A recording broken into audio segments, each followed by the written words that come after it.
Good afternoon and welcome to the City Council meeting of September 23rd. I thought it was later than that in the calendar, but it's not. It's the 23rd, and thanks for joining us. I'm going to call this meeting to order and ask that you all rise and join us in the singing of the national anthem. Thank you. Oh, Canada, our home and native land, true patriot love in all of us command. With flowing hearts we see thee rise, the true north strong and free. From far and wide, oh Canada, we stand on guard for thee. God, keep our land glorious and free.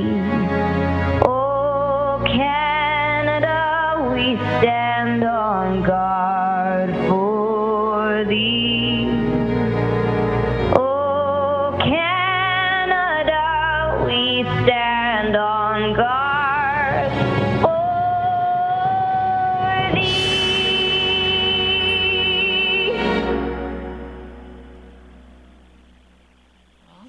Thank you to our very own marketing department for the footage that you saw, and to our very own Tennille Towns for the singing of our national anthem. I'd like to take this opportunity to read our land acknowledgement. The city respectfully acknowledges the Beaver, Cree, Dene, and Métis people as the original caretakers of these lands and surrounding areas. We are grateful to live, learn, work, and play on Treaty 8 territory within Turtle Island, and acknowledge these lands have been home to diverse and sovereign First Nations and Inuit nations since time immemorial. Thank you for that. Moving on to proclamations, a couple proclamations this week. Just a moment to open them here. The first one being National Forestry Week. So, as we know, forestry is a significant industry within our city and in our region. And so, National Forest Week takes place from September 22nd to September 28th.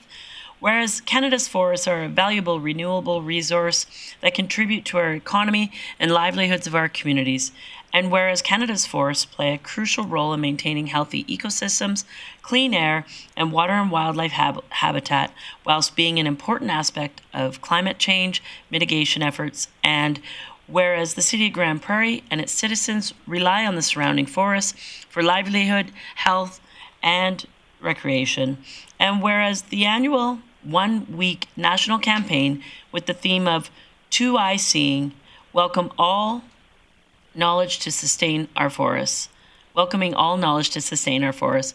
be celebrated across Canada by individuals and organizations. Now, therefore, I, Mayor Jackie Clayton of the City of Grande Prairie, do hereby proclaim September 22nd to 28th as National Forestry Week in the City of Grande Prairie. Moving on to our second proclamation for today, another significant part of our community, and as well as significantly important to industry, is rail. This week is Rail Safety Week. So Rail Safety Week takes place from September 23rd to 29th, whereas Rail Safety Week is held across Canada from September 23rd to 29th, and whereas 229 rail crossings and trespassing incidents occurred in Canada in 2023, resulting in 66 avoidable fatalities and 39 avoidable serious injuries. And whereas educating and informing the public about rail safety, reminding the public that rail right-of-ways are private property, enhancing public awareness of the dangers associated with highway rail grade crossings, ensuring pedestrians and motorists are looking and listening while near railways, and obeying established traffic laws, will reduce the number of avoidable fatalities and injuries caused by incidents involving trains and citizens. And whereas Operation Lifesaver is a public-private partnership whose aim is to work with the public, the rail industry, governments, police services, media, and others to raise rail safety awareness.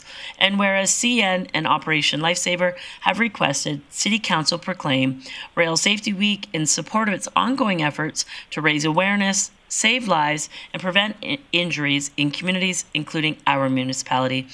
Now, therefore, I, Jackie Clayton, Mayor of the City of Grande Prairie, do hereby proclaim September 23rd to 29th, 2024 as Rail Safety Week in the City of Grande Prairie. All right, thank you for that. Moving along to the adoption of the previous council minutes, recognizing Councillor Thiessen. Thank you very much, Mayor Clayton. I would move that council adopt the minutes of the City Council meeting held September 9th as presented. Perfect. That motion is in order.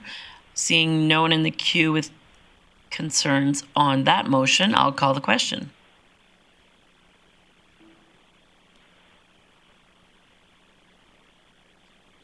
Councillor O'Toole, how do you vote? In favor. Thank you for that. Councillor O'Toole in favor.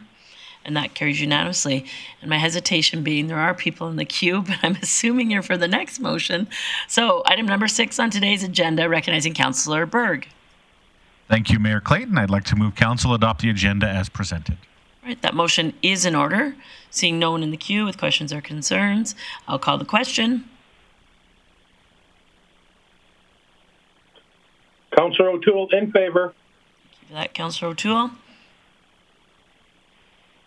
And that is carried unanimously. Moving on to the adoption of today. Nope, that's done. My apologies. Moving on to delegations. We have 2 delegations here joining us today. Just a reminder for those who are online or may be interested in being a delegation, Council welcomes delegations. There is an online form. It's relatively simple. You fill out that ahead of time to let us know you're coming. And if we're having an evening session, you can come in the evening. However, this afternoon, we are only having our afternoon session. So our delegations are right now. First one being the Catholic Family Services, item 7.1. I will give the delegates a chance to come set up at the front table. Your presenter mic is on for when you're ready. And once you're situated, if you could introduce yourself for those who might be watching from home. Thank you. Take 5 minutes, address council, and then council may have some questions following. And if you want to pull that right down, there we go. Thank you. So thank you for this opportunity. My name is Michael LaRue. I'm a senior registered psychologist and supervisor at Catholic Family Services. And I have beside me Christina McNeil, and she's a provisional psychologist at Catholic Family Services. Just a little background information. Catholic Family Services in Grande Prairie is a not-for-profit, non-denominational counseling agency providing counseling on a sliding fee scale. We have 2 full-time psychologists, 2 full-time provisional registered psychologists, and 1 master-level practicum student. Why we're here is a contract that we received from Calgary. So we entered into a subcontract with Calgary Counseling Centre in the spring of 2023. Calgary Counseling Centre received a grant on one of the components of Premier Danielle Smith's Model Alberta initiative. In the summer of 2023, one of the components of Model Alberta, in a mandated letter to her Minister of Mental Health and Addiction Minister Dan Williams, and I quote, "Counseling Alberta to provide same-day, no waitlist, accessible and affordable counseling sessions for all Albertans by investing at least $4 million per year," end quote. Presently, there are 7 communities across Alberta who offer face-to-face counseling through Alberta Provincial Counseling Program, or Counseling Alberta. Counseling Alberta call center is located in Calgary, and from there, referrals are sent to the appropriate communities to offer telephone, video, and face-to-face counseling. My understanding is that the Calgary Counseling Centre is seeking to expand Counseling Alberta services to 5 more communities across Alberta. So, information can be found on their website, counselingalberta.com. But the question is, how does that affect Grande Prairie? And that's why we are here. First of all, Counseling Alberta has provided enough funds for Catholic Family Services to provide or to hire 2 full-time provisional psychologists and some funds to support the support staff and a supervisor, me.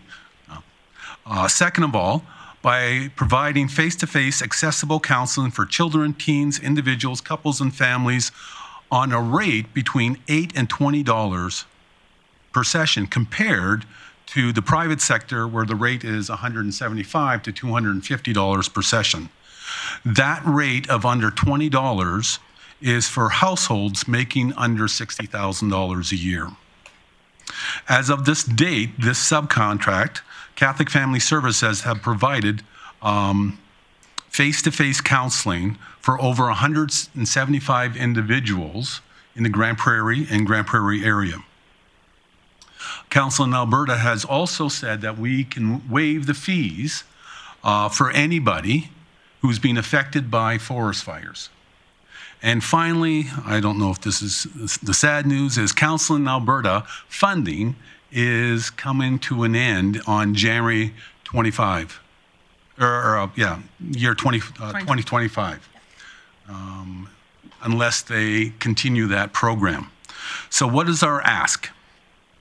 Well, our ask is this, that the City of Grande Prairie Council and Mayor, that you send a letter to Premier Danielle Smith and Mental Health and Addiction Minister Dan Williams, that one, a thank you letter for investing in the mental health of Grande Prairie through Counseling Alberta, and 2, that you would support the funding of Counseling Alberta to continue past 2025.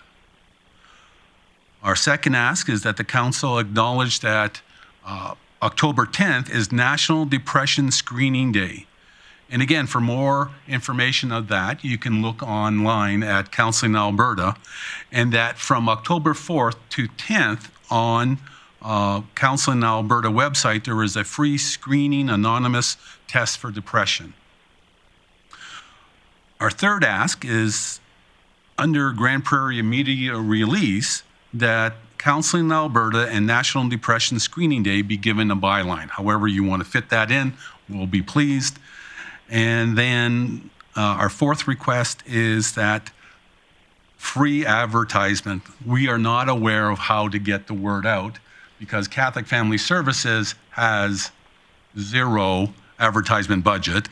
So everything has to, so how can we get individuals in Grande Prairie and area to know that counseling can be made available if they wish at a fee from $8 to $20 a session. So once again, for more information, you can visit counselingalberta.com, or you can call Catholic Family Services to have that, to talk about Counseling Alberta at 780-532-9381, or visit our website at cfsgp.ca.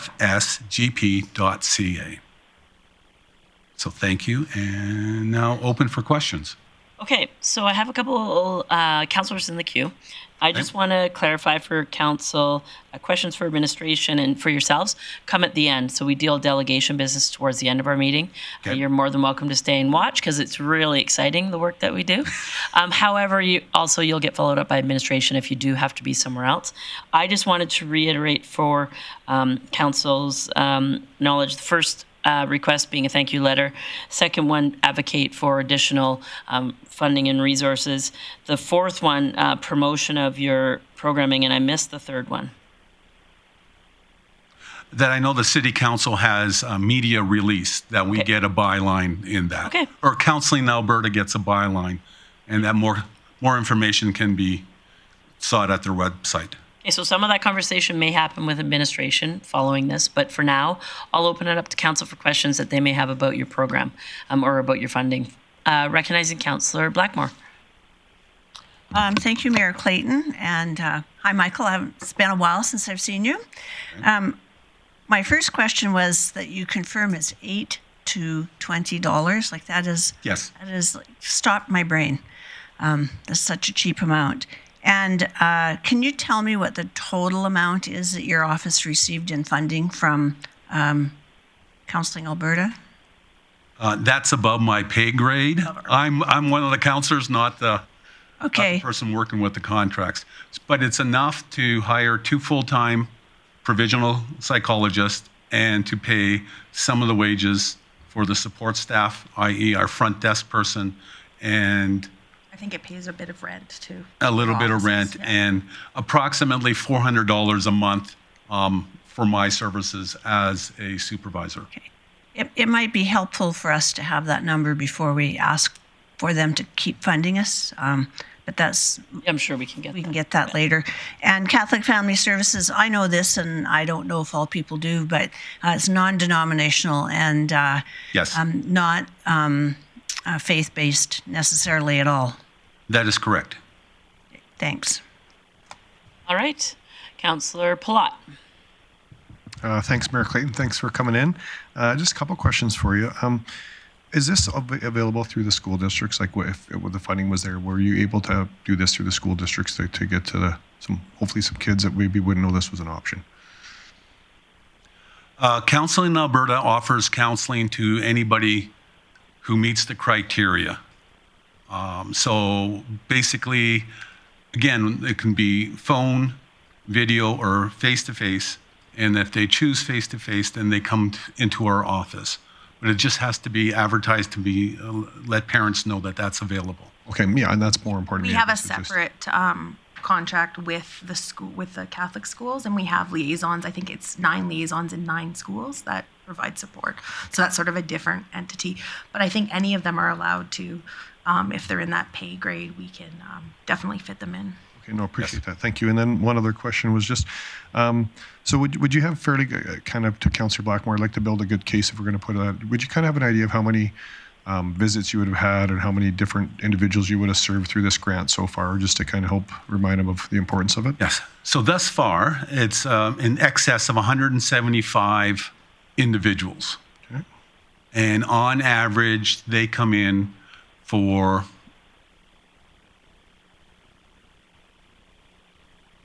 doing the math. I'll round it up to 5 visits each. Sometimes But- once a week. Yes. But Council in Alberta says basically an individual, if needed, can come in for 20 sessions. Nope, that's my question. Thank you. Councillor Berg. Yeah, thanks, Mayor Clayton. So you're asking for some promotion. So I'm just curious, what have you guys done to date? So it sounds like you're fairly successful, but what have you done to date to attract those people that are coming in to see you? Refer everything over to Calgary Counseling Centre. That is they are the gatekeepers of the fund, and so they do all the advertising for Counseling in Alberta. My understanding is they do TV and radio shots.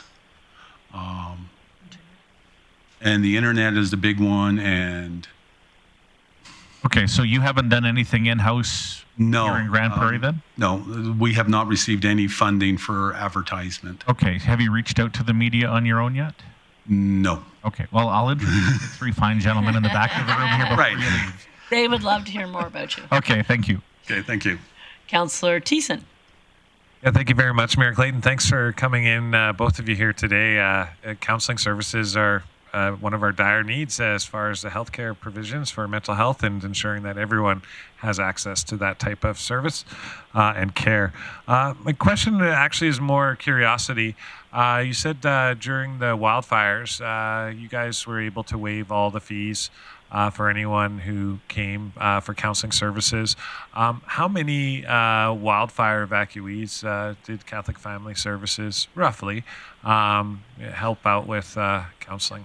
No. So waiving the fees is now and going forward. going forward. Okay. What they found is past from Slave Lake and Fort McMurray is people don't typically come forward for 5 to 6 months. So after the initial crisis, and then they start getting into life, and then. So those fees, if a person comes in and says, hey, I've been affected by the wildfires, in 5 or 6 months from now, those fees will be waived. Okay, so that actually, I'm glad I asked that question. So the program funding is supposed to end come January 1. Right. Would that still be good if somebody came to Catholic Family Services for that counseling fee to be waived to talk about their issues or their trauma from the experience? have to run it by our boss, probably.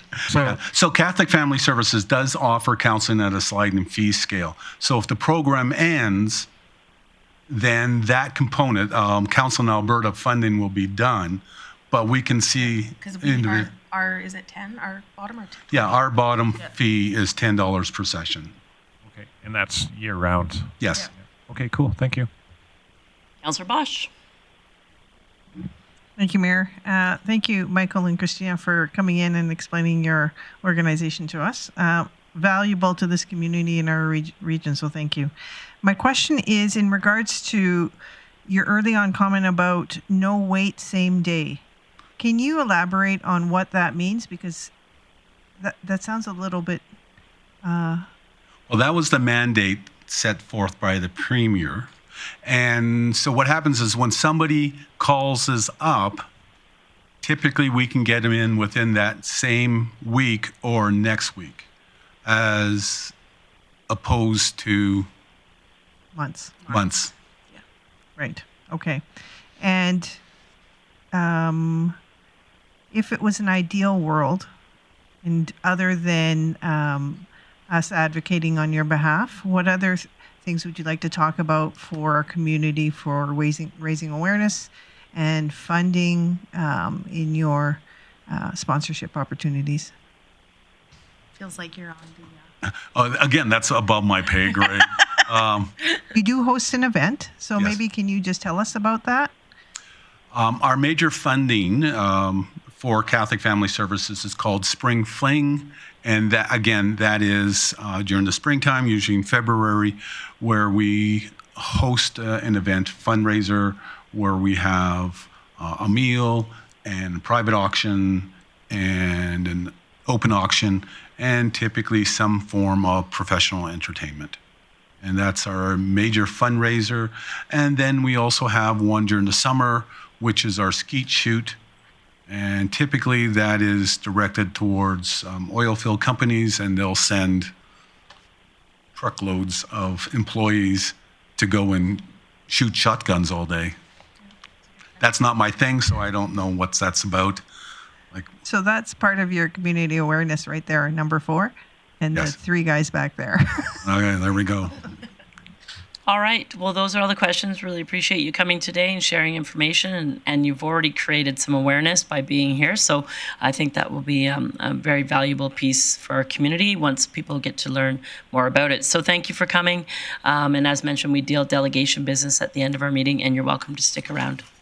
Okay, thank you. Thank you.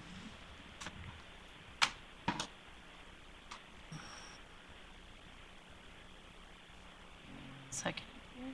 Next on our agenda, item 7.2, Mr. Doug Edey. Come on forward, sir. Take a moment, get yourself set up. Really appreciate you being here today, and tell us what's on your mind. Oh, okay. My mind is, I want to thank the city council to do that, touch the bus and Truck.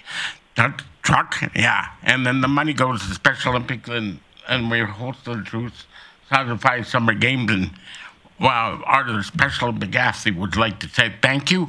And I don't know the lady who's in charge. Lisa. And So you probably could give that to Mr. Lemieux. He's the best chance of seeing her today. And second, I know you guys are going to be busy on the 28th, but tomorrow's my actual 34 years of AJ, Freedom Brothers, and 28th we're going to have a pancake breakfast, and you can come and money goes to Special Olympics and all that stuff. Well, Doug, it's something very admirable and that you should be proud of, to work for one employer for 34 years. So congratulations. I also, council does have it in their calendar, and I know those who are able to plan to be there on Saturday. Okay. And congratulations. That's something else. I just want to give you a big, that's awesome.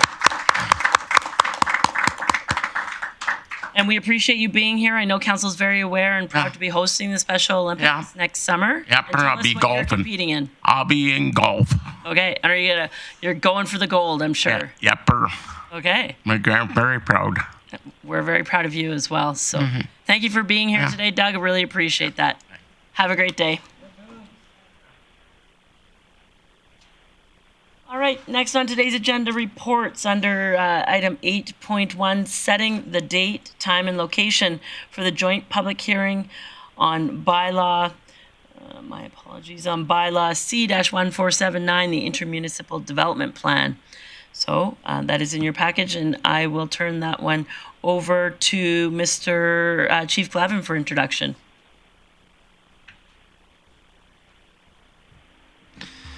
Thank you, Mayor Clayton. I'm actually going to turn it over to Mr. Johnson. It's fairly brief, and if I say much, there won't be much for him to say. Thank you, Mayor Clayton. The City of Grande Prairie and the County of Grande Prairie have partnered to develop a new intermunicipal development plan. An intermunicipal development plan is a long-term and strategic plan between two or more municipalities that provides a coordinated and collaborative framework respecting land use, servicing, transportation on lands adjacent to the boundaries. The current IDP was adopted in 2010, and much has changed since then. As a result, both municipalities have agreed to developing a new intermunicipal development plan. The MGA requires that councils hold a joint public hearing prior to adopting an intermunicipal development plan. Notice of the joint city-county council public hearing will be completed in accordance with advertising requirements of the MGA. And additionally, an open house will be held on October 7th from 4 to 7 p.m. at the Teresa Sargent Hall. The purpose of this open house will be to provide the public with the document, as well as explain how they can participate in the public hearing. And as a result, it is recommended that Council establishes Tuesday, October 15th at 1 p.m. at Teresa Sargent Hall as the date, time, and location for a joint public hearing for Bylaw C-1479. I'm open to any questions. Thank you. Thank you for that. Did you have a couple or one councillor in the queue who I'm thinking is looking to do business? Is that correct? I had one question then. Mr. Johnson, maybe just explain for people who may be watching online the adoption. Traditionally, how long does an IDP last? And you know, my recollection is ours is definitely due to be refreshed and revisited. And maybe you could just give a bit of history on that regard. Certainly. As noted, the current IDP was adopted in 2010. It has only been amended once since adoption, and that was following the 2016 annexation. The 2010 IDP was largely about annexation, and so a lot of the policy that was contained in the original document is irrelevant now. As far as how often they should be replaced, that depends on the approach. If you continuously revisit it and update it, then theoretically it could be a living document that just goes on forever.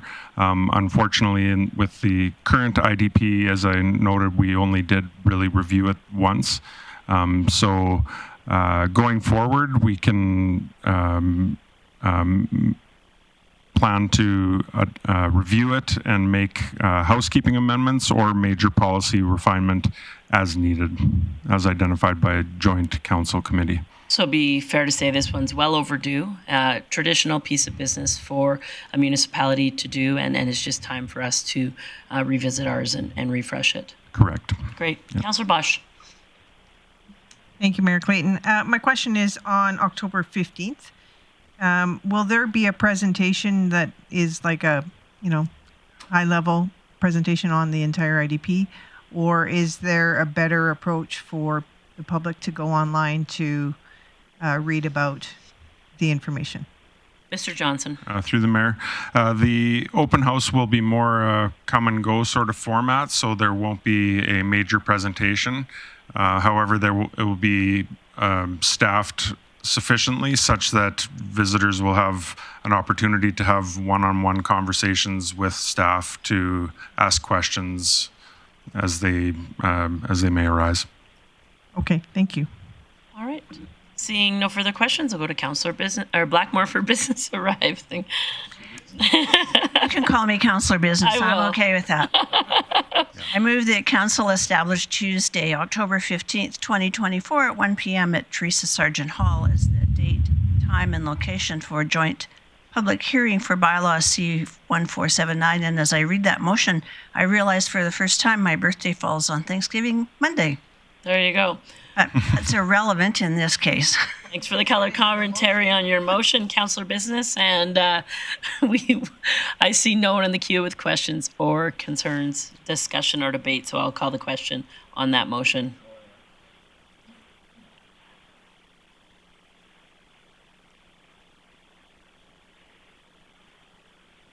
And that carries unanimously. Moving on to committee business of today. The first item of business is a Council Committee of the Whole meeting from September 11th. And I will look to one of my colleagues for the business arising. Councillor Bosch. Thank you, Mayor Clayton. I move that Council adopt the minutes of the Council Committee of the Whole meeting held September 11th as presented. Perfect. That motion is in order. Call the question.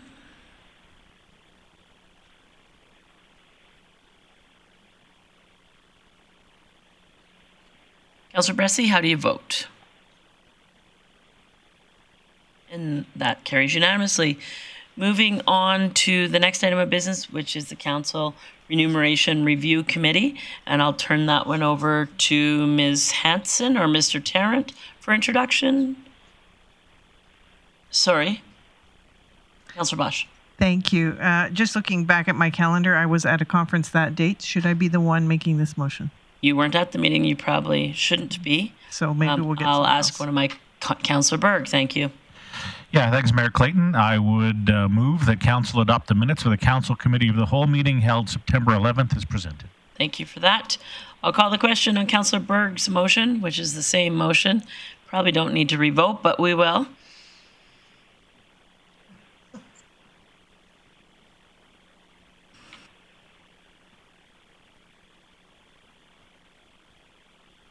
Just take our East grab a minute here. There we go. Thank you for that. That carries unanimously. So the next item of business, 9.1.1, is a Council Remuneration Review Report of 2024. Council, this was presented to Council Committee of the Whole. I'm happy to, if there's any administration introduction, Ms. Hanson or Mr. Tarrant. Seeing none, okay. So Council, the information is in your package, just looking for business arising. Councillor Plott. Thanks, Mayor Clayton. I guess for myself, I was going to want to split these out, so we're going to do these one at a time. I just want to Your confirm choice, that's yeah. okay. All right. So I would move that Council receive the Council Remuneration Review Report 2024 for information and acknowledge that the Council Remuneration Review Committee has completed its ad hoc role as requested.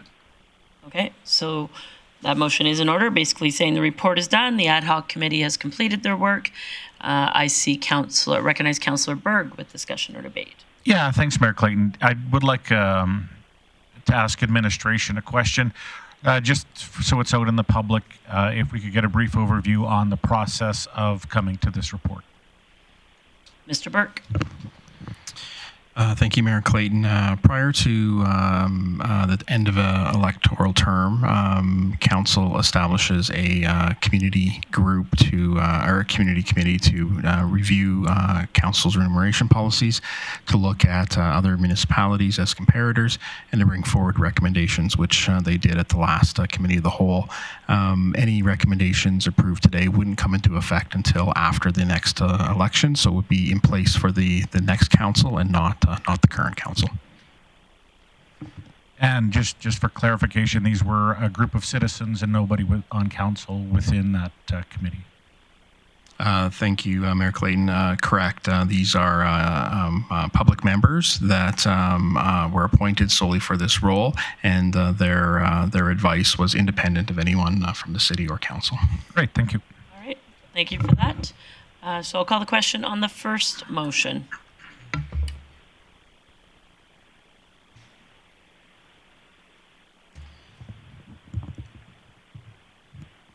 And that carries unanimously. Councillor Palat. Thanks, Mayor Clayton. I would just move that Council approve the recommendations in the Council Remuneration Review Report 2024 as presented. And maybe just as Councillor Berg on the last one, if we could just get information of just how much work was put into this, that would be good for us. Sure. Mr. Burke, could you maybe do a recap on the work that was put onto this into this report on behalf of the ad hoc committee?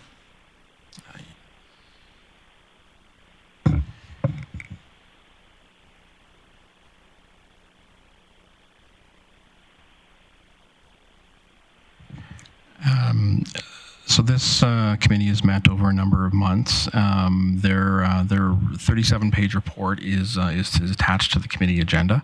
That they had feedback from exploring the work that councillors do, also comparing salaries from other mayors and other elected officials in other municipalities and providing that information in the report. And they have come forward with minimal changes going forward for the next council here. No, thanks, I appreciate that. Seeing no one in the queue with discussion or debate, I'll call the question on the second motion.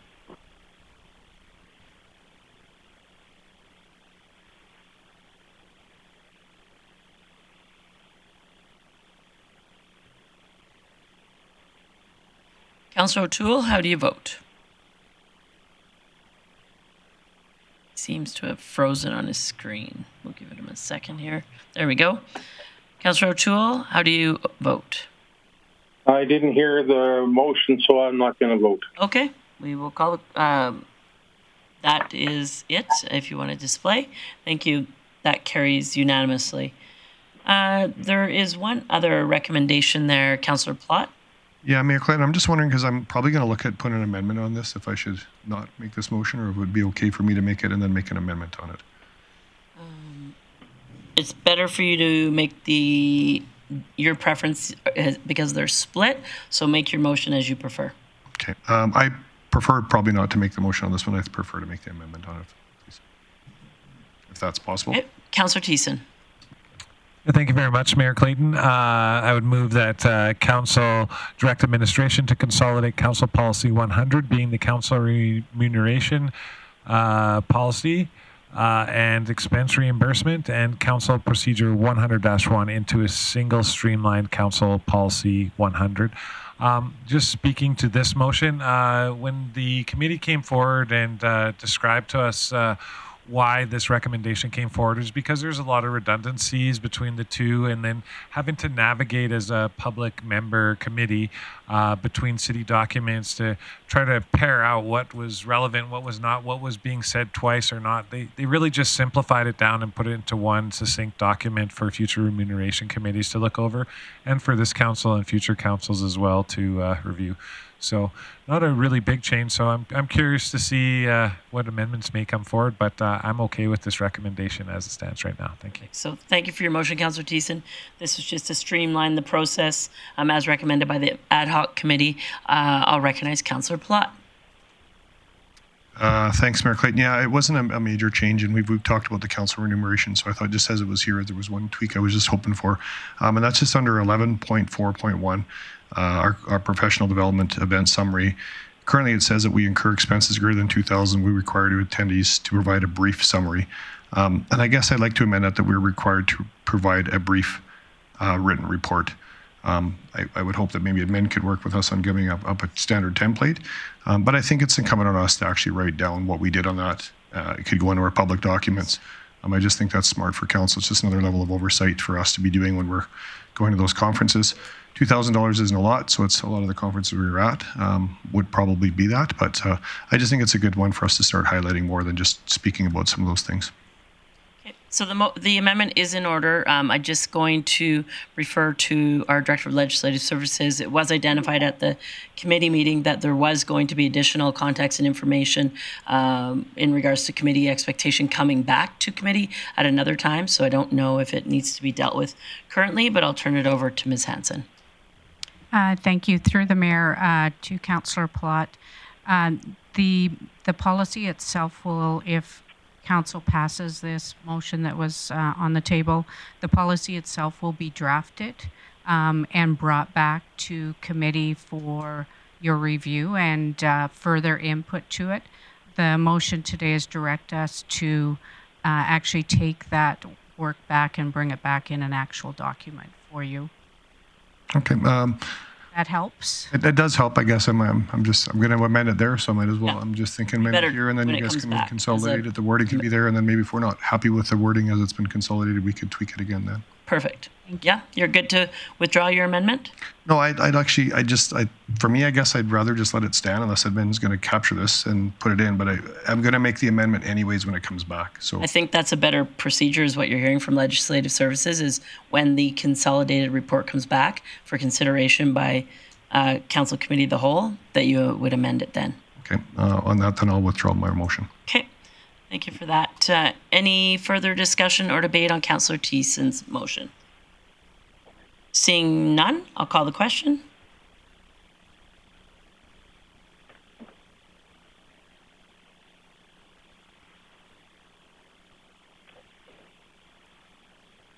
Councillor O'Toole. I'm in favor. Thank you for that. Kevin O'Toole's in favor. Thanks. I'm sorry, I had very poor internet here and very little plugins, and I just finally got her figured out. I had to go to the desk a few times, so I think I should be in the meeting the rest of the time. Thanks for that information, Councillor O'Toole. That motion does carry unanimously. And moving on to item 9.2, Public and Protective Services Committee meeting held September 17th. I would look to Councillor O'Connor for this one. Introduction. Yes. Hello. Thank you, Mayor Clayton. I'd like to move Council adopt the minutes of the Public and Protective Services Committee meeting held September 17th as presented. Thank you for that motion, Councillor O'Connor. That motion is in order. I'll call the question. O'Toole in favor. That carries unanimously. Councillor O'Connor, there was one item of business, if you wanted to go ahead on that. And I know Mr. Van Werkhoven is here if there is any additional questions, but I'll turn that over to you, Councillor O'Connor. Thank you very much. And I will pass it over to Chief Lemieux to introduce Mark Van Werkhoven, please. Mr. Lemieux, if you wanted to introduce the chief while he takes a moment to get up to the presenter table, that'd be great. Thank you, Madam Mayor. So this report is to do with fire and EMS service delivery, and I'll ask the fire chief to give us a very brief summary of the recommendation, and he's available to answer any questions. Perfect. Welcome, and thank you for that, Chief Lemieux.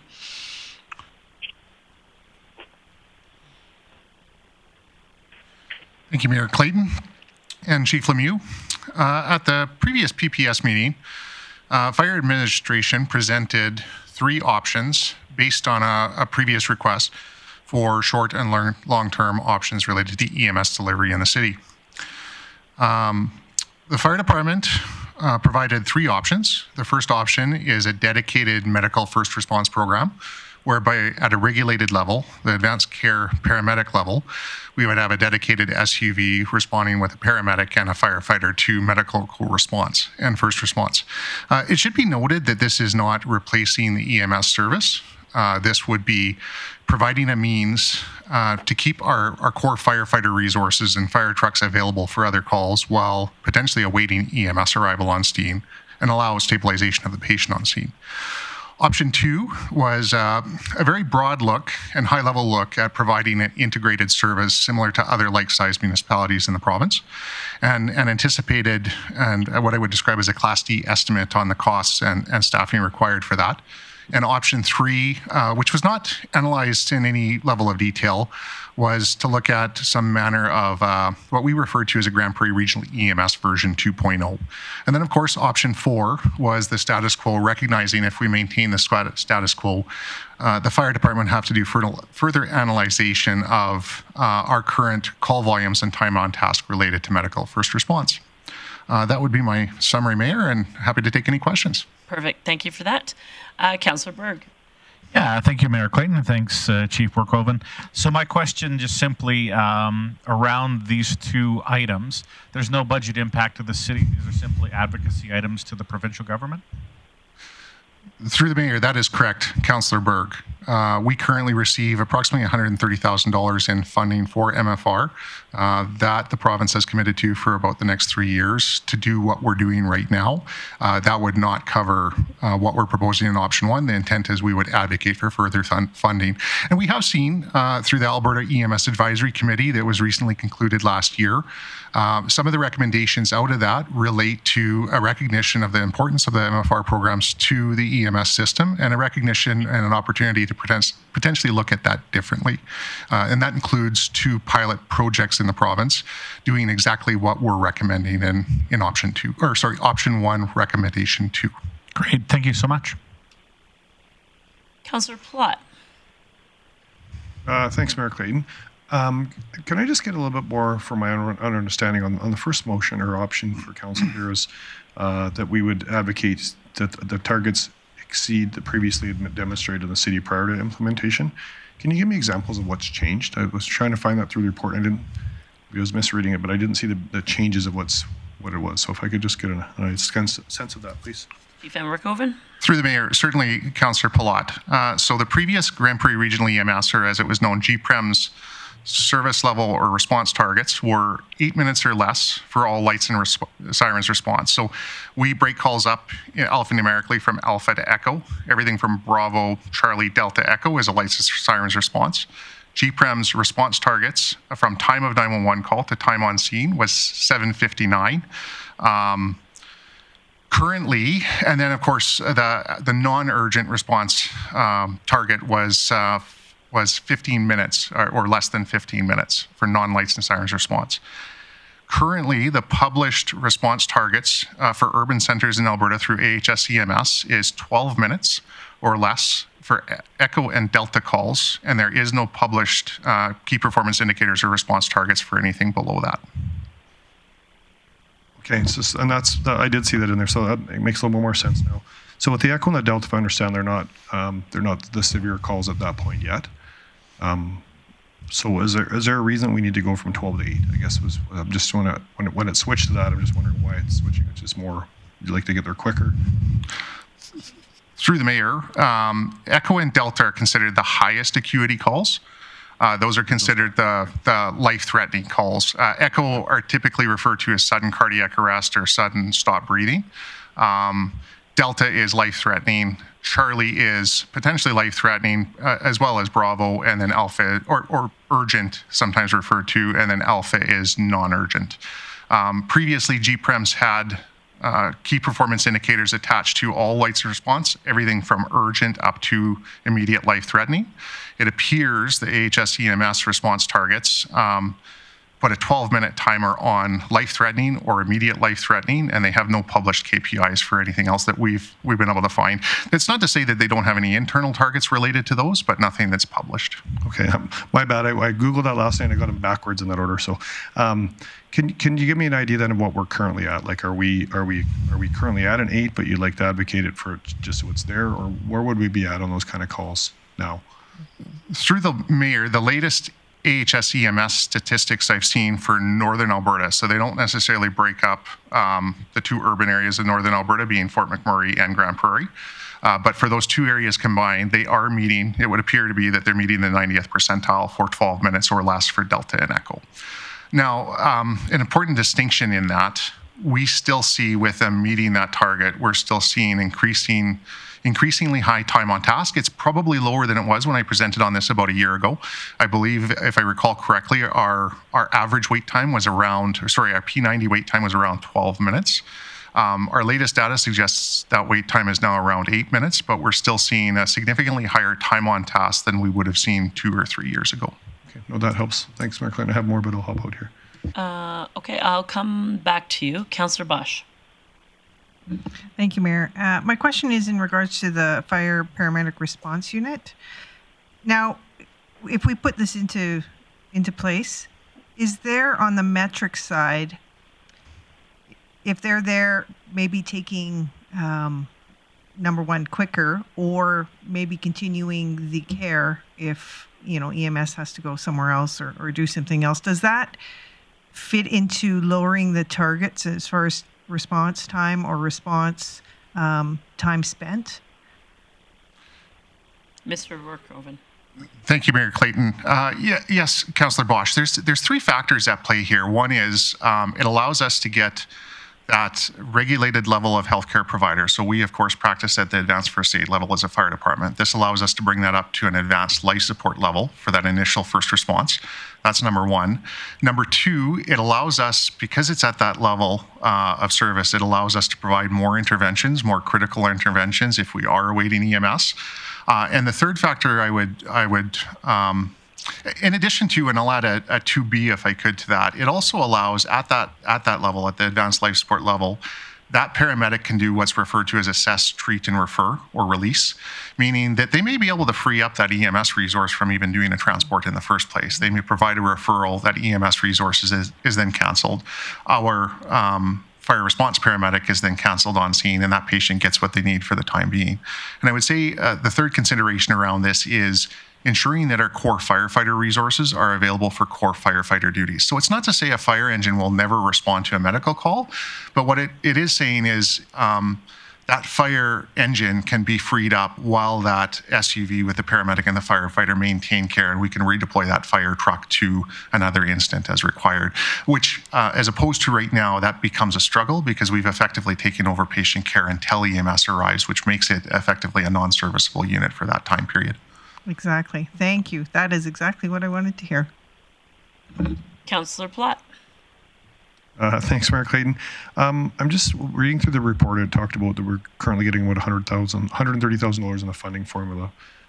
Can you explain just how that works? Is it a blanket and we submit and show how many calls we sat on for the year, and it's a plus minus at the end of the year? How does that work out? Through the mayor, I have some of the same questions, Councillor Palat. They have not released the funding formula. It has not been made available to the Alberta Fire Chiefs. What I would say is, anecdotally, we've inferred that it's a combination of time on task and the number of patients that we are first on scene for. Okay, and so we're keeping that sort of data to show the province that we could maybe have a different number at some point in time? Correct, as are they. They have their own metrics to run in terms of how many patient care reports did we fill out, how many calls did they request us to, et cetera. And those calls, if I could, Councillor Palat, are broken into two categories. One is those high acuity, life-threatening or immediate life-threatening, we go to automatically. The second category we go to on a time-dependent factor is what we would refer to as mid-acuity, those Bravos and Charlies. We don't go to those unless EMS is known to be delayed 15 minutes or more. And then that initiates our response. And it appears, again, anecdotally, those may have more weight in this. Those first responses versus the core responses may have more weight in this funding formula. Okay, thanks. And just one last one, if I can. So I get kind of an inner sense of scale on the firefighters currently between EMR, PCP, or ACP training. Do we have many firefighters currently trained with that on our staff now? Through the mayor, no, Councillor Platt. We have a handful of primary care paramedics, and to my knowledge, I'm the only advanced care paramedic registered within the department. Okay, thanks for that. Councillor O'Connor. Yes, if you're ready for business. Sure, go ahead, Councillor O'Connor. Okay.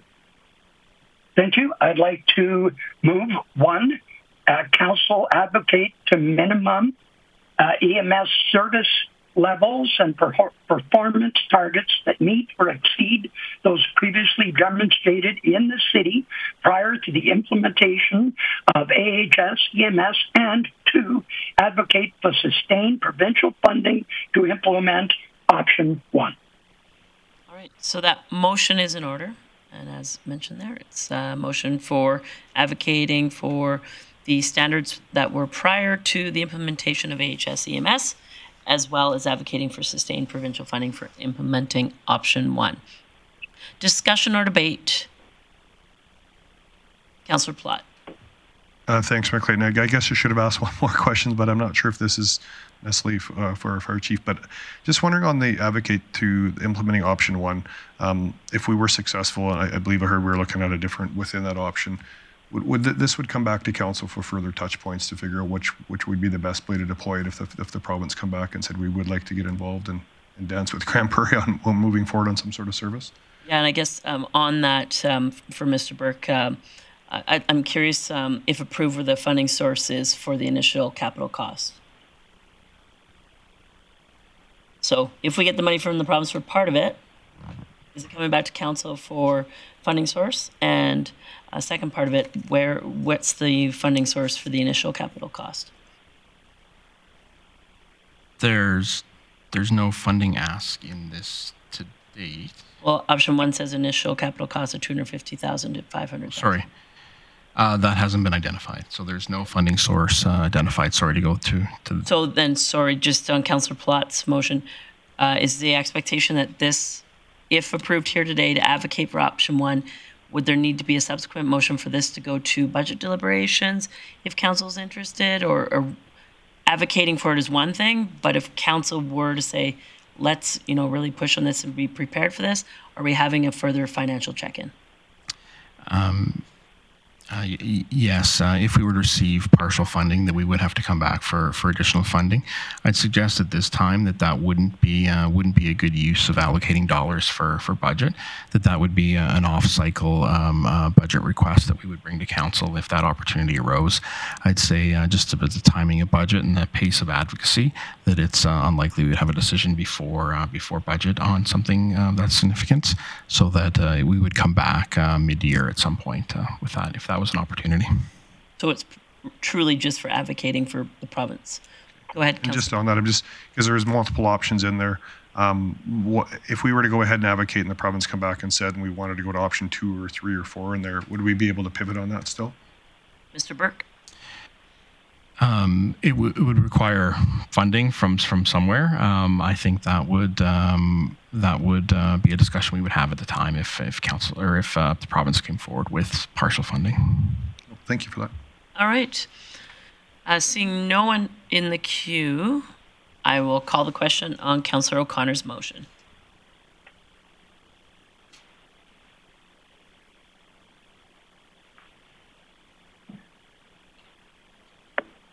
Councillor Plott, how do you vote?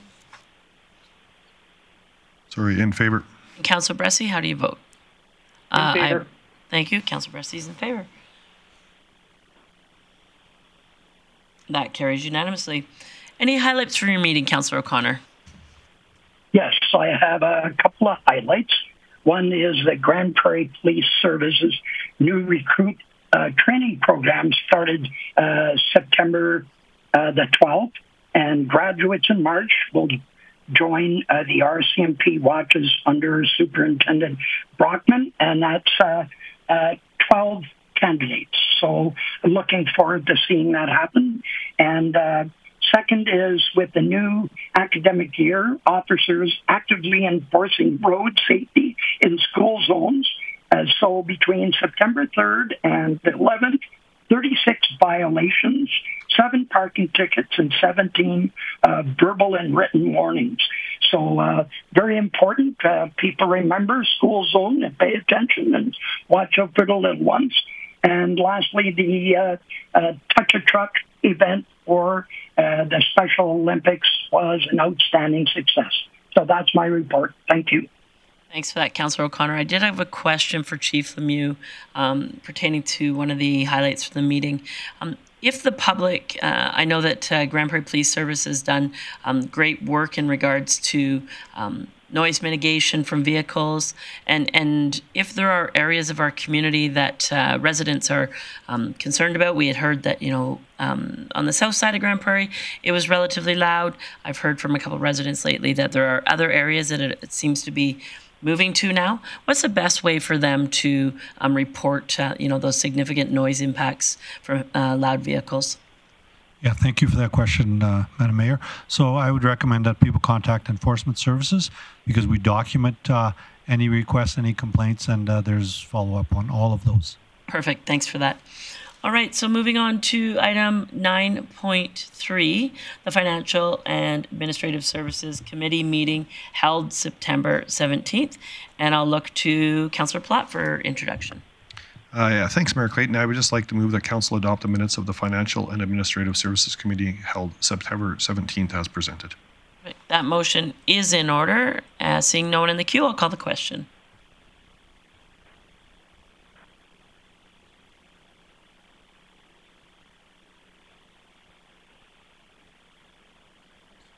Councillor Bressie, how do you vote? In favor. Thank you. That carries unanimously. Any highlights from your meeting, Councillor Plott? Yeah, Mayor Clayton, we had just a service area update from our Chief Whiteway. Our Assessment and Taxation Administration has begun collecting procedures for outstanding taxes on BIA and manufactured homes. New assessments are being prepared for the 2025 taxation year, and assessments are emailed out each late in January. In finance, preparations continue for fall budget deliberations November 13th to 15th. In procurement, current bids on the market include road overlay design, supply and delivery of automotive filters, supply and delivery of fleet shop supplies and consumables, supply and deliverable of automotive lubricants and oils, and food concession operator at Ernie Radbourne Pavilion. Competitive bids can be accessed through the city website under bidding opportunities. Thanks, Mayor Clayton. All right. Thanks for that update, Councillor Plott. Moving on to item 9.4. The Invest Grande Prairie Committee meeting held September 17th in your package, and I'll turn it to Councillor Blackmore for introduction. I would move that Council adopt the minutes of the Invest GP meeting that was held September 17th as presented. Thank you for that motion. That motion is in order. Seeing no one in the queue, I'll call the question.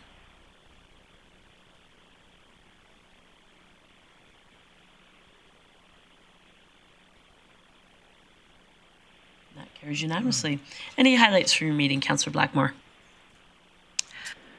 Yes, I have some highlights. I would like to congratulate Tire Pro for celebrating 30 years of business in the city, and just mention that if any other businesses are celebrating a major birthday, that they just let Invest GP know, and we'd be happy to celebrate with them. In the past 2 weeks, there's been 22 candidate endorsement letters, which were approved for the Rural Renewal Stream program. And Invest Northwest launched last week, marking a new approach to regional investment attraction. A booth was set up at the Carbon Capture Show for Invest Northwest. And we also had a physician's barbecue to show our appreciation for those hardworking members of our community. Moving on to some of the business that was dealt with at the committee level, we did look once again at the regulations for backyard suites. The proposed amendments that were brought forward by administration did get some tweaking, and so they will come back to committee again before they appear before council. And that would conclude my report, Mayor Clayton. Thanks for that, Councillor Blackmore. Moving on to the Operational Services Committee meeting held on September 17th, and turn it over to Councillor Thiessen. Yeah, thank you very much, Mayor Clayton. I would move that Council approve the minutes of the September 17th Operational Services Committee meeting as presented. Thank you for that motion. That motion is in order. Seeing no one in the queue, I'll call the question.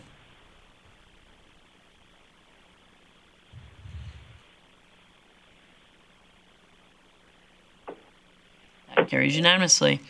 Highlights from your meeting, Councillor Thiessen. Yeah, you know, we didn't do a lot of business at the meeting, but there's lots of business always being done in operational services. First things first, I think everyone knows about 116th Avenue. Paving is nearly complete. It might even be complete at this moment as I talk, as it was only anticipated to take a week, and that's between 100 and 102nd Street. For the next couple of weeks, we'll have some line painting and other minor work to ensure that that is ready to go for winter. The overlay project on 116th between 88th Street and Lakeland Drive is underway. Paving is anticipated to start this week.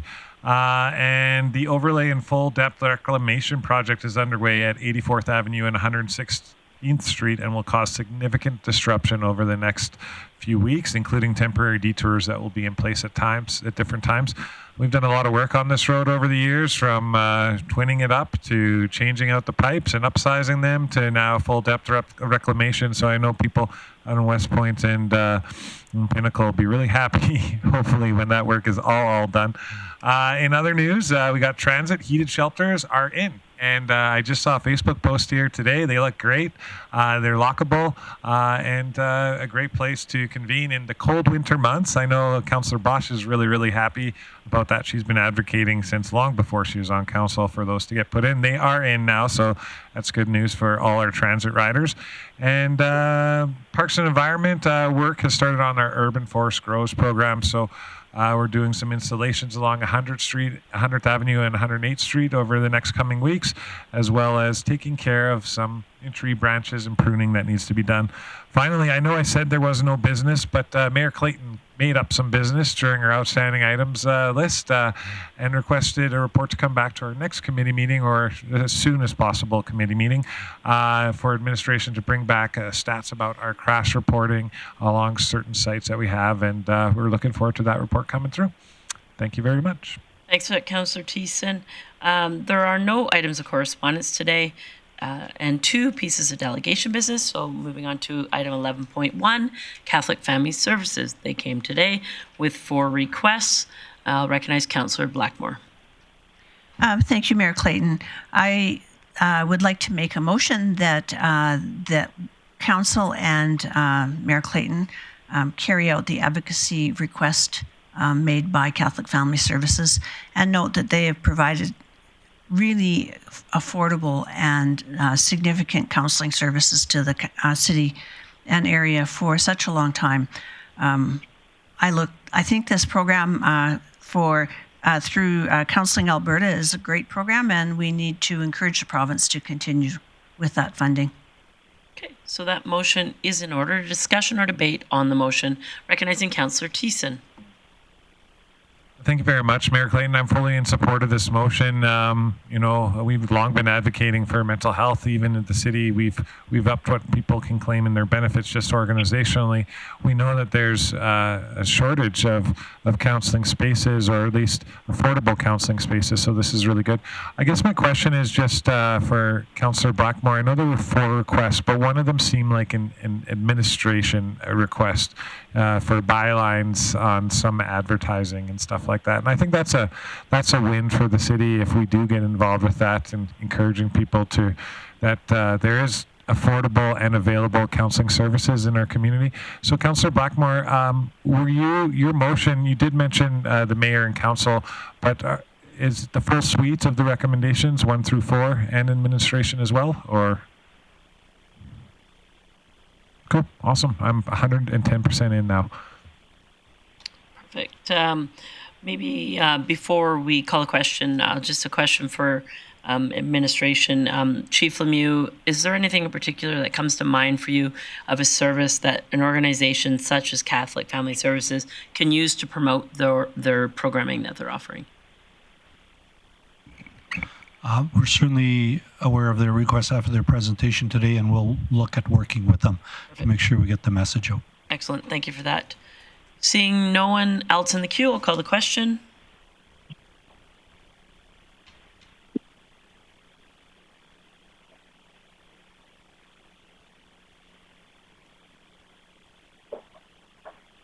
And that carries unanimously. Item 11.2, Mr. Edey came to council to invite us to a celebratory anniversary on Saturday, as well as thank administration and council for their support of the Special Olympics. And I'll recognize Councillor Thiessen. Thank you very much, Mayor Clayton. I just moved that council receive Mr. Edey's presentation for information. And if he's still watching, I know he's not in the room anymore, but I'll be there, and so are many other council members on Saturday. So thanks. Perfect. Thanks for that, Councillor Thiessen. That motion is in order. I'll recognize Councillor Berg. Yeah, thanks, Mayor Clayton. Just want to congratulate Doug again, but details around the barbecue. Doug Edey's 34th anniversary at Friesen Brothers North Side goes from 10 till noon. Perfect. Thanks for that. Seeing no one else in the queue, I'll call the question. Oh, Councillor Bosch. Sorry, that's just a quick comment. I think this is public. I hope it is. But Doug Edey is being recognized as the Storm Volunteer of the Year as well. I think he actually was on Friday. He told me. Was that Friday? Yeah. Okay, yeah. I've been gone. Yeah, that's all right. I had coffee with Mr. Edey on Saturday, and he told me on Friday's night game he had been recognized as the Storm Volunteer. Yes, but all right. That's not really part of this motion, so now we're going to call the question on this motion. And if you have any other things for your roundtable, that'd be awesome. Please vote. That carries unanimously. All right, no notices of motion, and we aren't taking a recess as there is no evening session. So I'm going to go to council member roundtable. And for ease, and so I don't forget some of my colleagues, I'm going to start with those online. I'll recognize Councillor O'Connor first. Yes, thank you, Mayor Clayton. It's a pretty busy week. I went to the CARE conference in Bonnyville and got to see some different processes and different products that can use to seal huge mounds of debris that are left at a landfill to reduce smells. So the other thing was went to Northwest Polytech and celebrating Apprenticeship Day. Went to LSM's 60th anniversary. Amazing to see a company last and evolve, and the tour in their building really shows they've been able to adapt. And I went to the 3rd annual Wapiti fundraiser, which was very well attended, and I got the spot for a little bit, and then went to the Nighthawk Comedy fundraiser, and that's my report, Mayor Clayton. Thanks for that, Councillor O'Connor. Recognizing Councillor O'Toole. Can you hear me? We can. All right. I attended the Alberta Bilingual Municipalities Association via Zoom for my French-speaking people and municipalities. I also attended the Accessibility Advisory Workshop. We're working with the big project in December, and that is the International Day of Persons with Disabilities. I attended Sunrise House, and that was their great grand opening. It was a beautiful day. It rained earlier in the day, and then we had hornets, but the day itself was fantastic. The building is looking fantastic, and it was great to see a lot of the contractors that were there. Not everybody could be there, but the board and the contractors and the public were there. So that was good. Attended the Physicians Appreciation event, and we had a great number of physicians, some that just showed up the day before to work at the new hospital. I attended, what else we got here? I did the Invest Northwest launch out at Evergreen Park, and that was a great to see 3 different municipalities get together and work for the region, true work for the region. And I attended the Welcoming Week kickoff at Teresa Sargent Hall.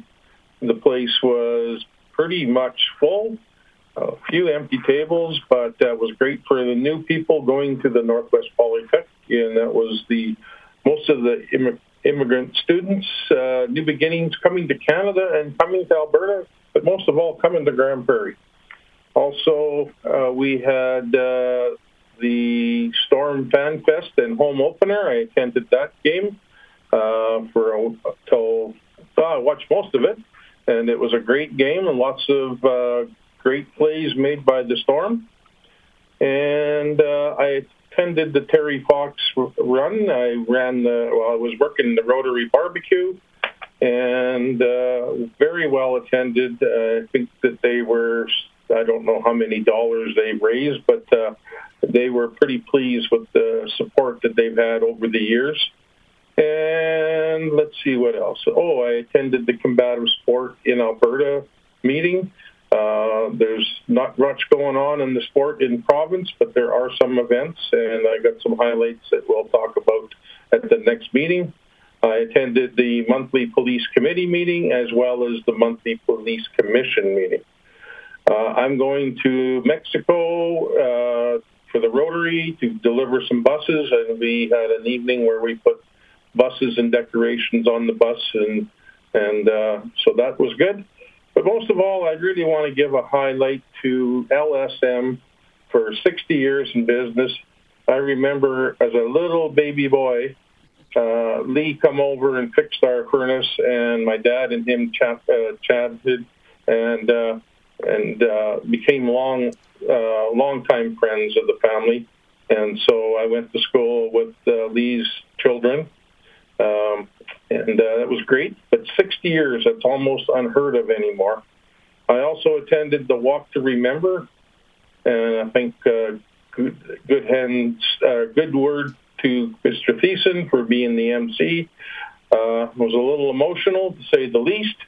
I also attended the kidney walk yesterday at Muscogee Park, and it was all good. And with that, I'm out here in Red Deer coming to the AB Munis Convention, and I apologize for the poor internet service, but I'm here now and I'm giving my report, so thanks very much and safe travels for the rest of you guys coming here. Thanks for that, Councillor O'Toole. Councillor Bressie. Great. Thank you, Mayor Clayton. It's been a busy couple weeks. First thing I want to report on is I got to attend a police commission meeting along with Councillor O'Toole. I know that something Council's keenly aware of is how's the budget of the police service going up? How's it going? So happy to report. Happy to report that for Q2, we're at 49% of what was budgeted for 2024. So we're halfway through the year and we're halfway through our expenditures. So budget's right on track. And actually, we're looking like we're going to have about $1.3 million in savings this year. And so, again, the police transition's going on time, on budget, which is exciting to see. I had a busy couple weeks of Alberta municipalities gearing up for convention. I had an executive committee meeting, a board meeting, an Alberta Municipal Service Corporation meeting, and I got to chair an audit finance committee meeting all in the last 2 weeks, so that's been busy. But while I was in Edmonton, I had the opportunity to take in an ICD breakfast and educational seminar on cybersecurity. Really appreciated hearing what's going on the cybersecurity landscape in corporate Canada right now. It gave me a lot of comfort that from what I saw and what I know of what we're doing internally in the City of Grande Prairie, we are following best practices on the staff level. That being said, I still do think there's more we could be doing on the governance level to be continuing to monitor that risk. So look forward to deepening conversations on that in the future. Finally, my absolute highlight was I got to attend the Sunrise House grand opening, and it was so awesome to get to see where these youth that need help get to stay in a safe, comfortable, clean, healing, healthy place. It was also really heartening to walk through and see all the signs on the walls for all the other organizations that participated financially or with volunteer time.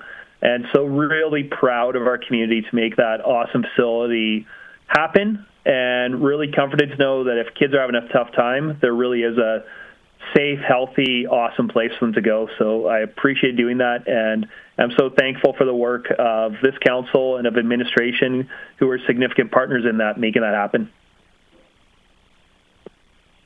All right. Thanks for your report, Councillor Bressie. I'll go to Councillor Thiessen next. Awesome. Thank you very much, Mayor Clayton. Yeah, it was a busy couple of weeks here. I'll just go with my externals. I think part of the problem is anytime you talk after Councillor O'Toole or Councillor O'Connor, half your events are already listed off, if not all of them. But I had a Friends of the Foundation meeting, a subcommittee off at the Grande Prairie Foundation. If you're not familiar with Friends of the Foundation, what they do is we fundraise to help provide things for our different lodges and continuing care homes, anything from new chairs to smoke shacks to couches to sitting tables to puzzle tables, and part of that meeting we also finalized some of the last details for our Harvest Dine and Dance, which is upcoming on October 5th. I hope to see many of you there.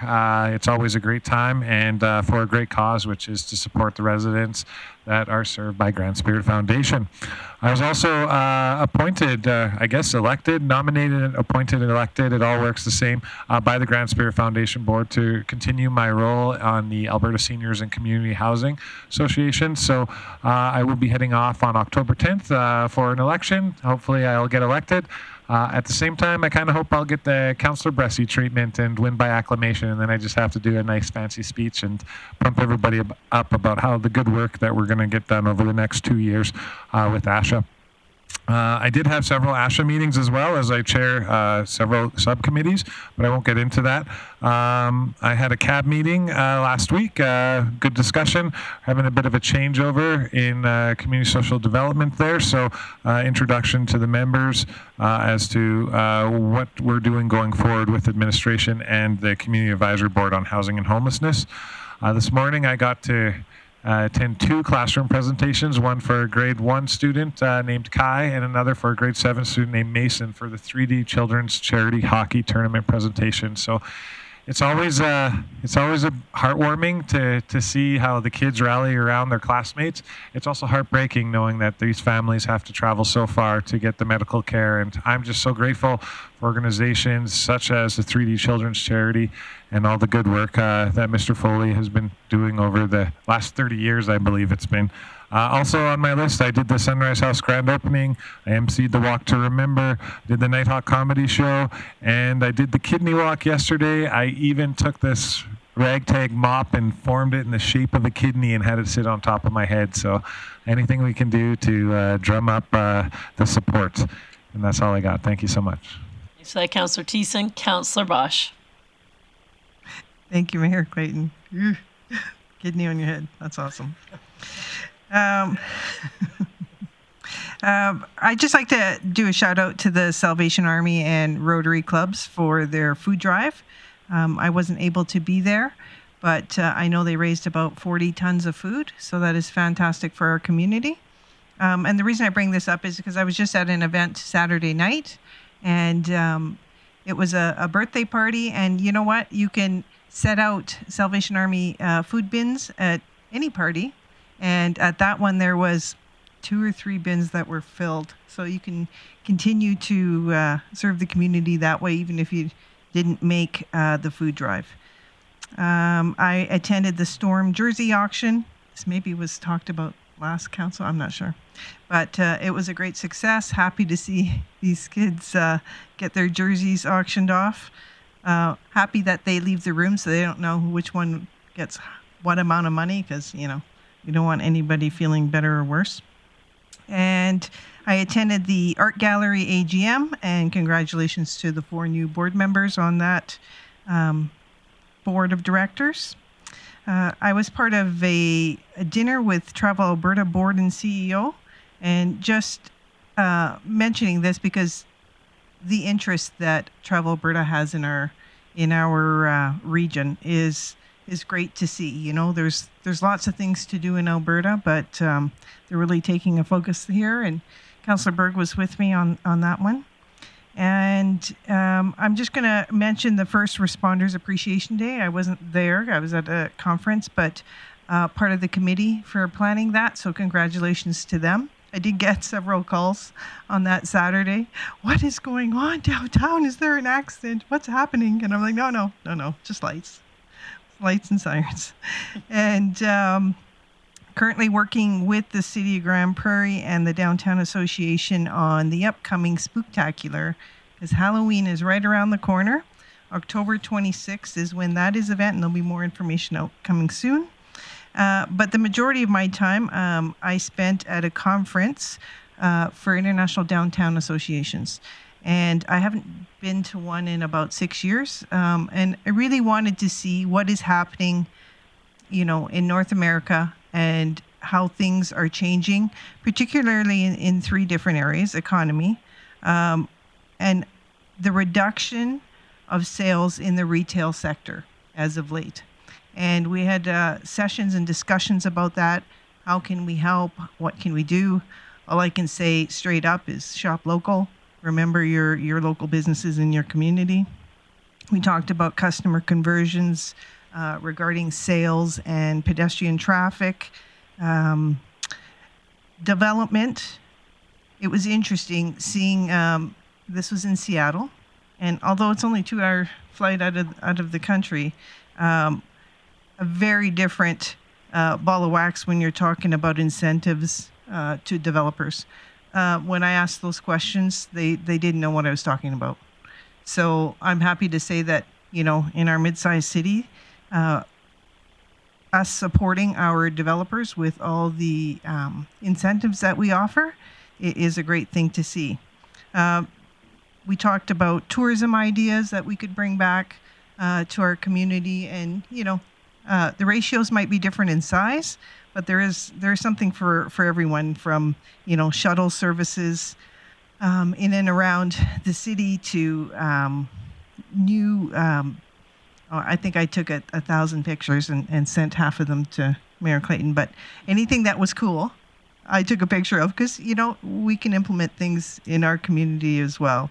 And then the other piece of that conference was about homelessness and issues of social disorder in countless municipalities in North America. So several sessions on that, some ideas to come back home with. Of course, we don't have the same issues that I saw there. It is mind-boggling what you can see in other communities, and I have to give props. Although when you're having a bad day, you know, it's hard to see past that. What we have here in Grande Prairie with our tiers of service and our assistance is something to be very proud of. And what else? I never did thank enforcement services for getting rid of all the foxtail. My day home, from my drive every day home now, is like a smile, because it is so cleaned up. It made all the difference. And thank you for doing that. And I think that's my report. All right. Thanks for it, Councillor Bosch. Councillor Blackmore. Thank you, Mayor Clayton. A couple of things I'm going to highlight.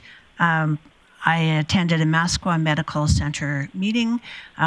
They're still pushing ahead and things are going relatively well, although anytime you have a new service model that you're trying to introduce to the provincial government, it's like pushing a string uphill. So I commend them for their grit and get-her-done attitude, and I hope that we can do whatever we can to make that medical center move ahead. I also attended the Physicians Appreciation Barbecue. It was nice to have a nice long chat with a new doctor who's here from Turkey. We talked a lot about his home country, and I am impressed that his son is at the University of Calgary, also getting ready to enter a medical program. So that's good news for Canada, I think. I attended the Northwest Invest Northwest launch, and you know, when I think about how since the last 20 some years I've been involved in municipal politics on one level or another, how many times people have said to me, our region needs to work together, our region needs to work together. And finally, I think we have made in the last, say, 5 years, some really strong steps towards working together. And Invest Northwest is certainly going to be pivotal in our efforts to join together and build strength as a team, rather than try to one-up each other. When you look at the industrial heartland, that place, center of industry, is now about 30 years old. So even though we don't have much to show for Invest Northwest yet, in the next 30 years, I think we're going to see some really significant developments, and which will only be good for the region and good for the city. I also attended the grand opening at Sunrise House. This meant a lot to me when I was in my Rotary Club in, I think, 2001, 2002. It was our club that essentially renovated the duplexes that allowed Sunrise House to bring two duplexes together and create a space. At that time, their mission was to simply give teenagers a place to be at night, a place to sleep that was safe.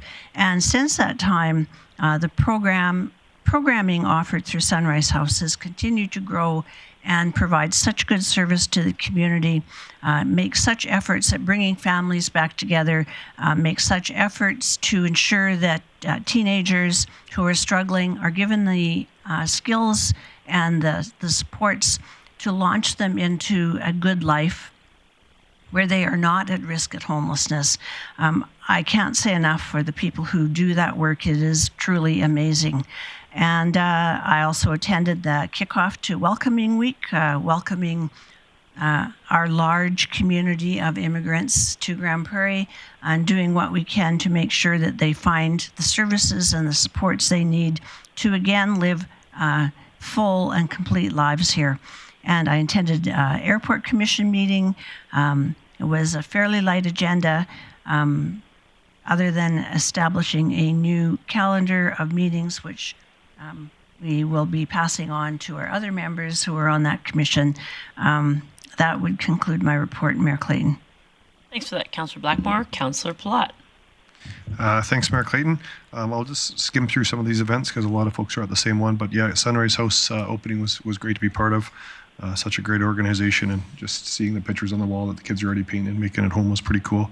The Mascot Medical Center that Councillor Blackmore updated, Physician Appreciation Night that most of us attended, which was a great event. I also got to chair the Economic Advisory Committee, and we had some great conversation there as well. I attended the Apprentice Day at NWP and had a great chat with President, or the Vanessa Sheen. It was great to chat with her about a few other programs, and got to speak to some of the trades that were there to take a part of it as well. Also, Lease Sheet Metal 60th, just kudos to them and their organization. Makes 60 years. It's tough to make one generational change to a second, and now they're on round 3 basically there, so it's awesome for them. The Nighthawk Comedy Night. It was a great night. I thought the comedians were funny. It was good to see the attendance was up. I think there was about 370 bodies there, up about 60 from last year. Down from their peak, but getting back to where they once were. So it's great for Nighthawk. Those are my events. And then as my deputy mayor duties, I got to do the proclamation for the welcoming week. It was great to talk to a few folks there, and quite a story that Calista told about to the new immigrants about her experience coming to Canada and how many jobs she got to go to before she finally got to the one she wanted. Just a pretty inspirational story. The puck draw for the Storm opener was fun, and it's good to see the boys are off to a 3-0 start. So good for the good start for the season. I got to take greetings for the Terry Fox run, which was a beautiful day and lots of people participating, and well done to the Rotary on that again as well. And I also got to attend down to a Heartland conference. So Councillor Blackard mentioned that. So their 25th anniversary was just this year, so they were celebrating that, and $40 billion worth of investment. And it was great to hear the potential for what Grande Prairie has in the region, and what the media might talk about where oil and gas and petrochemicals are going. Did not correlate to the information they were showing on where they think a lot of that stuff's going, and I tend to probably agree with more of them. It was a little hard to hear the Heartland getting another $1 billion project and another $1 billion project, but that'll be our story one day too. I'm pretty confident that we need another region for that, and so it was a fun event to attend. Got to do the proclamation for a walk to remember. Want to give a shout out to Councillor Thiessen, who emceed the event, did a fantastic job. It's a tough event, and I thought Chris really represented the city very well. And then got to do the Invest Northwest launch and panel discussions, which the last 2 events were probably my highlights. I think the Invest Northwest launch is Northwest Events launch is just something I think for us is we've been fighting for that and working towards that as a council. I think it's the right thing for our region, so I'm excited about it. But the Walk to Remember was probably the highlight of all the events for me. Hearing the stories and having some people get up and tell those, I can't even imagine the story to get up and have that strength and to do that was quite a special thing to be part of.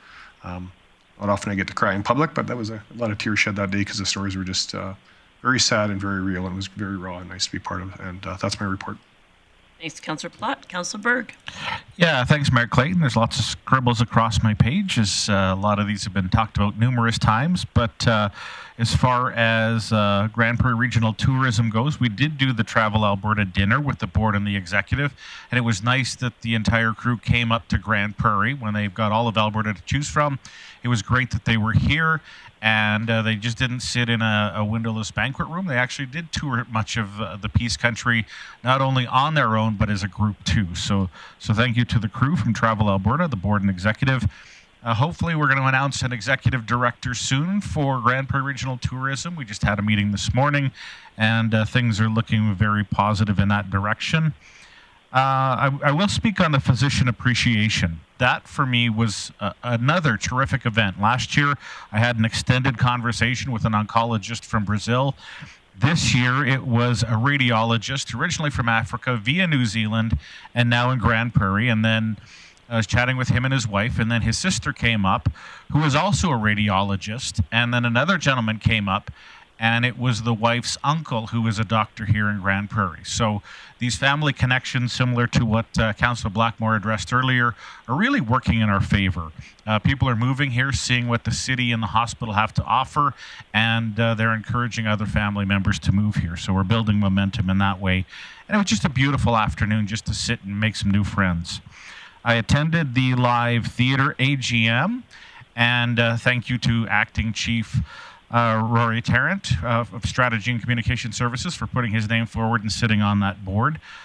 So the board is looking in good hands as they move forward through some changes coming up. And then finally, just a reminder that Monday, September 30th, National Day for Truth and Reconciliation. Thank you. Thanks for your report, Councillor Berg. Appreciate that. I'm just going to go through relatively quickly some of the things that I've been doing for the last few weeks. Attended the Tire Pro 30th anniversary. Congratulations to them. And as mentioned earlier, please reach out to Invest Grande Prairie if you have a business celebration. They would love to highlight it.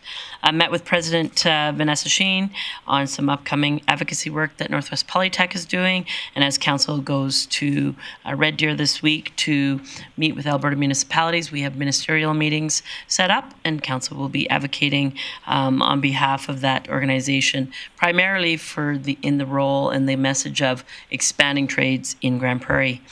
I also had a meeting with a local business owner, Sean Sargent, talked about how things were going in the automotive world as well as his region of the city. We had the pleasure, it was a special day, to bring greetings on behalf of Council with Chief Lemieux at the very first new recruit class for the Grande Prairie Police Service. So it was our first 12 members inexperienced officers, our inexperienced members going through their training, and on the first day, quite a special day to be there. Had a meeting with Reeve Marshall, as we often meet, to talk about work that's happening in the region and upcoming collaborative opportunities. Always enjoy those conversations. And as mentioned, but worth mentioning again, truly enjoyed attending the Sunrise House grand opening. I had the opportunity to sit on the capital campaign for that facility and was with Councillor Plott and many other community leaders, and really just proud moment to see that official grand opening. And it's an incredible facility that we're very fortunate to have in our mix of offering to help those who need it. Attended the Physicians Appreciation with my colleagues. Another great event. It was nice to see a mix of new doctors and their families, as well as some that have been in our community for a very long time. There are other events out there, but I believe that this event really shows our appreciation on behalf of our residents and on behalf of our organization of what our physicians are doing within the city of Grande Prairie, and thanking them for moving to our city, because we know they have many options. I attended the Safety of Cities conference in Mississauga, where they address innovative ways on community safety and well-being.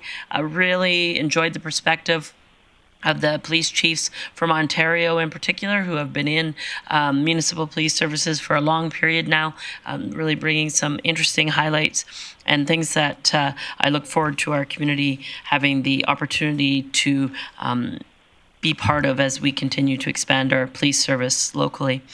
Had the opportunity to call in and be a guest on the Rising Above Share-a-thon. That day, I understand they raised $128,000 on a traditional sort of phone-in telethon type program. So congratulations to them. They do incredible work in our community. They raise a lot of dollars. They have great community support. So congratulations to them on another successful fundraiser.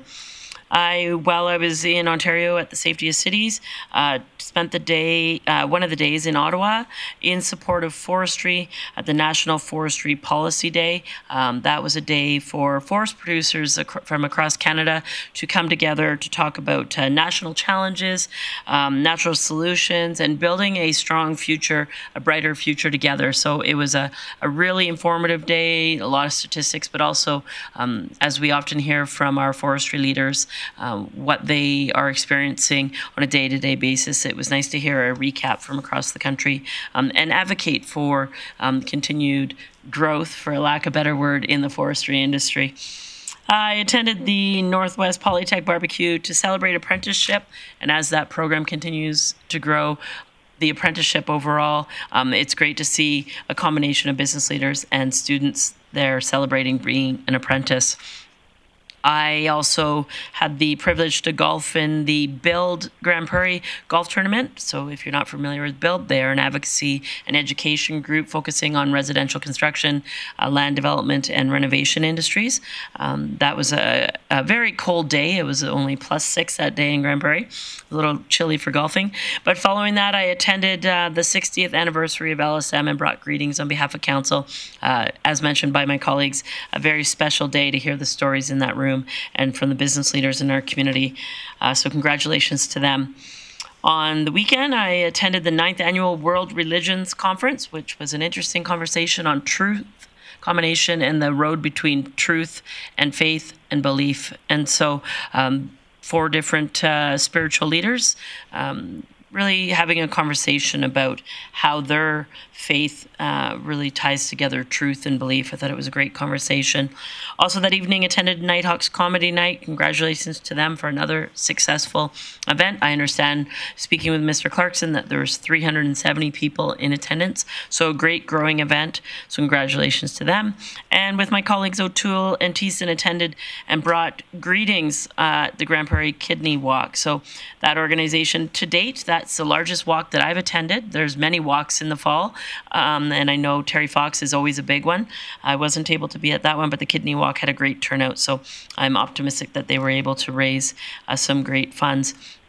I will say that congratulations to the Grande Prairie Storm. 3-0, it's a great start.